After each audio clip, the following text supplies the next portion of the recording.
నాగశ్విన్ దర్శకత్వంలో వచ్చిన కల్కి 2898 ఏడి పాన్ ఇండియా లెవెల్లో బాక్స్ ఆఫీస్ ను షేక్ చేస్తుంది.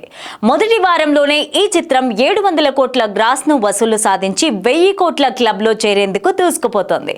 సినిమాను తీసిన విధానం, ప్రభాస్, అమితాబ్ బచ్చన్, కమల్ హాసన్లను చూపించిన విధానం ఆడియన్స్ ని విపరీతంగా ఆకట్టుకుంటోంది. కానీ ఫస్ట్ హాఫ్ విషయంలో మాత్రం సినిమాపై కొన్ని ట్రోల్స్ వస్తున్న సంగతి తెలిసిందే.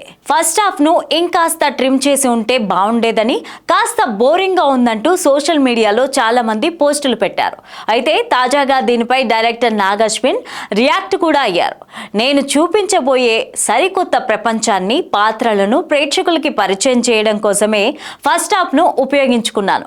ఎందుకంటే ఫ్యూచర్ లో చూపించబోయే ప్రపంచానికి ఇప్పుడు మన ఆడియన్స్ కనెక్ట్ అవుతారో లేదో అనే భయం అయితే ఖచ్చితంగా మాకు కలిగింది.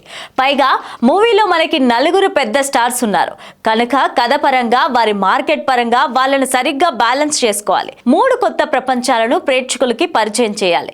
అందుకోసమే ఎలాంటి రిస్క్ తీసుకోకుండా సేఫ్ గా, స్లోగా ఫస్ట్ హాఫ్ ను తీసుకెళ్లాం. అందుకే ఆడియన్స్ కి ఎక్కడా గందరగోళంగా కనిపించలేదు.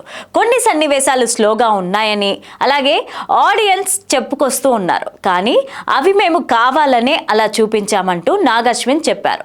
ఇక సినిమాలో ప్రభాస్ యాక్టింగ్ గురించి గొప్పగా చెప్పారు నాగి. ప్రభాస్ లాంటి స్టార్ మన ప్రాజెక్ట్ చేస్తున్నారంటే ఎలాంటి సినిమాలైనా అవలీలగా తెచ్చేయచ్చు అని నాగి అన్నారు. ఎందుకంటే దానికి తగ్గ మార్కెట్ చేయగలిగే స్టఫ్ ప్రభాస్ కి ఉందన్నారు. పురాణాలను సైన్స్ ఫిక్షన్ తో ముడిపెట్టి తీసిన కల్కిని ఆడియన్స్ కి అందించడం సంతోషంగా ఉందని చెప్పారు నాగి. కల్కి ఫస్ట్ పార్ట్ లో చూపించింది చాలా తక్కువని, తరువాతి భాగంలో అసలు కథ మొదలవుతుందంటూ అంచనాలు పెంచేశారు నాగశ్విన్. ఈ సినిమాలో ప్రభాస్, అమితాబ్, కమల్ హాసన్, దీపికా పదుకొనెలతో పాటు దిశా పటాని, రాజేంద్ర ప్రసాద్, శోభన, పశుపతి, బ్రహ్మానందం, అన్నాబెన్, మాలవిక నాయర్ వంటి నటీనటులు యాక్ట్ చేశారు. ఇక విజయ్ దేవరకొండ, దుల్కర్ సల్మాన్, మృణాల్ ఠాకూర్, రాజమౌళి, రామ్ గోపాల్ వర్మ, ఫరియా అబ్దుల్లా, అనుదీప్ వంటి వారు కూడా అతిథి పాత్రల్లో మెరిశారు.